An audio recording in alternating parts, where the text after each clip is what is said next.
একটা বছর পর আমরা সেই যে দিনের স্মৃতিগুলো সেগুলো রোমন্থন তো করি বটে, তবে সেই দিনগুলো যে আমাদের শেষ হয়ে আমাদের যে স্বাভাবিক একটা জীবনে ফিরে আসতে পেরেছি, সেই শরীরে শাসকের অত্যাচার নির্যাতন নিপীড়ন থেকে আমরা স্বাভাবিক জীবনে ফিরে আসতে পেরেছি, এর জন্য অবশ্যই আমরা এখন গর্বিত।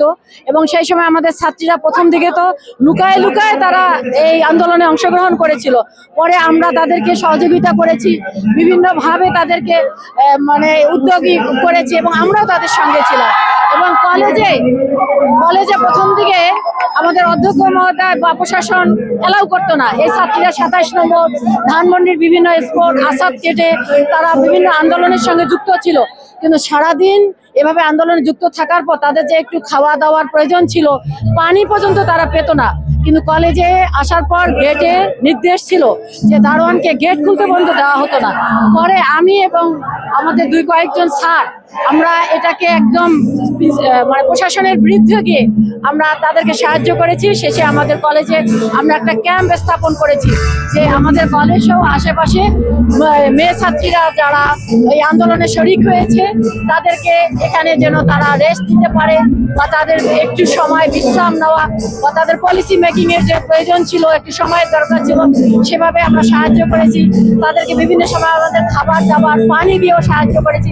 ইভেন আমার ভাষা কলেজের সামনে হওয়াতে আমি বাড়ি থেকে আমার ছোট মেয়ে 3 মেয়ে, তার মধ্যে ছোট মেয়ে ক্লাস 10-এ পড়ে, মেয়েকে সঙ্গে নিয়েও আমি তাদেরকে খাবার দিয়ে বিভিন্ন সময় সাহায্য করেছি। এভাবে সংস্কার এখনো পুরোপুরি না হলেও আমরা মানে স্বৈরাচারের যে একটি অধ্যায় ছিল সেখান থেকে আমরা বেরিয়ে আসতে পেরেছি, তবে সংস্কারও এখনো অনেকখানি বাকি রয়েছে।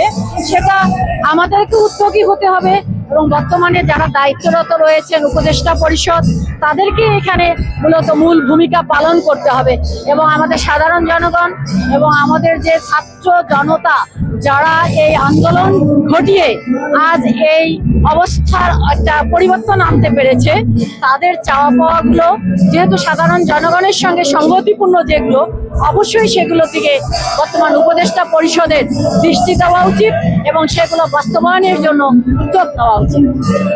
1 বছর আগে যে মানসিক স্পিরিট ছিল আপনাদের, সেটা কি এখনো অটুট আছে? মানে আন্দোলনের ক্ষেত্রে অবশ্যই আছে, না হলে কি আজকে আমরা আমাদের এই মেয়েদেরকে নিয়ে আমরা এখানে আসি? এবং আমরা গতকাল আমাদের একটা আলোচনা সভা করেছি, সেখানে আমাদের যে আমি বিশেষ করে যে বক্তৃতা রেখেছি, আমার ছোট বড় সব ছাত্রীরা যেভাবে অ্যাপ্রিসিয়েট করেছে, আমার সহকর্মীরা যেভাবে অ্যাপ্রিসিয়েট করেছে, তারা খুব আশাবাদী আমরা যদি এরকমই সক্রিয় থাকি নিশ্চয়ই আমরা আমাদের দেশকে পুনর্জাগরণ শুধু না, পুনর্জাগরণের মাধ্যমে একটি স্থিতিশীল অবস্থায় আনার জন্য অবশ্যই একটা পথ খুঁজে পাবো নিশ্চয়। Thank you.